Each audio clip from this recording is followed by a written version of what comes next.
Hello there. Dr. Bill Crawford here, psychologist, speaker, author of 7 books, host of 2 PBS specials. Here again to bring you another tip on how to help you create the life you want. How to bring more clarity, confidence, creativity into everything you do using my Life from the Top of the Mind system. Today I want to talk about the concept of how we affect others, and are we doing that in a really purposeful way? There is a book I'm reading by Susan Scott called Fierce Conversations. And in it, she talks about how we affect others, especially after we're gone. I don't mean like when we've died, although that's part of it, but really kind of when we're no longer in the room. She calls it our emotional wake. And I love that image because, you know, when a boat goes through the water, it kind of leaves this wake behind, ripples, changes the water in ways that have to do with, I don't know, the speed of the boat, the power of the motor, things like that. And I think that's an important concept for those of us who want to be more influential with others. We got to ask ourselves the question, are we leading a very purposeful emotional wake? Are people talking about us after we leave the room or when we're not around the way that we want them to, the way that represents our highest purpose, the way we would recommend someone we love? Now, of course, there will always be people who maybe misunderstand us or say things about us that aren't true. So this isn't about those few folks who may have a problem with us when we're being as purposeful as possible.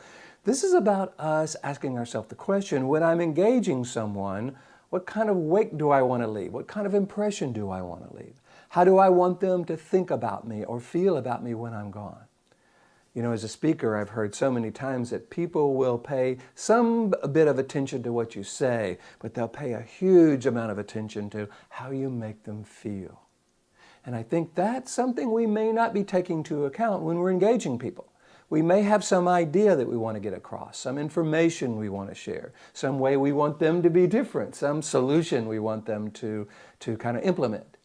But we may not be asking ourselves the question, am I saying this in a way that they will hear as valuable? One of the things I talk about when I go out and do my presentations is when we are engaging people, are we driving them down into that resistant brain, the brainstem, what I call the bottom of the mind, or up to the upper 80% of the brain, the receptive part of the brain that I call the top of the mind?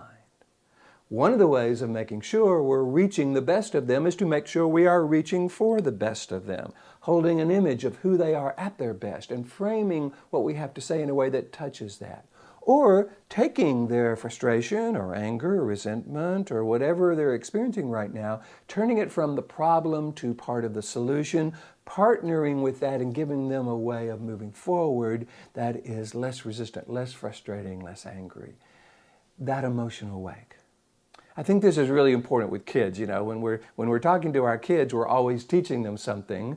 So when I get asked to do a parenting conference, because I wrote this book on how to get kids to do what you want. So when I'm asked at a parenting conference, people say, okay, Bill, how do I get my kids to be respectful? How do I get my kids to be cooperative? And I say, well, that's a great question. And would it be fair to say that anytime we're interacting with kids, we're teaching them something? People go, yeah, I get that. So we really can't teach respect by being disrespectful.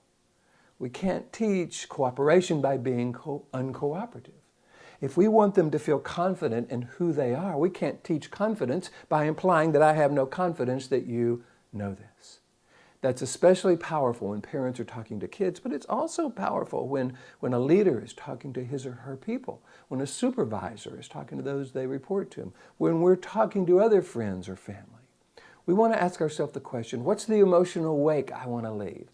What are the ripples I want to put into their life so that when they think of me, they think of kindness, they think of caring, they think of understanding, they think of someone who is supportive. If this is important to you, I just encourage you to think about that the next time you have a conversation. What's the emotional wake I want to leave? And make sure we're doing that on purpose.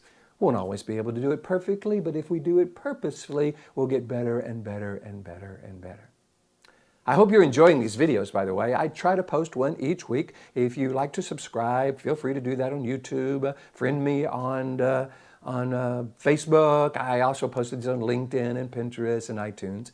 Try as much as possible. I also have an email list where every week I send out one of my favorite quotes in one of my videos to about 6,000 people. If you would like to receive that each week, all you got to do is go to my website, billcrawfordphd.com, hit the subscribe button. It's free. Put your email address in there, and each week I'll send you one of these.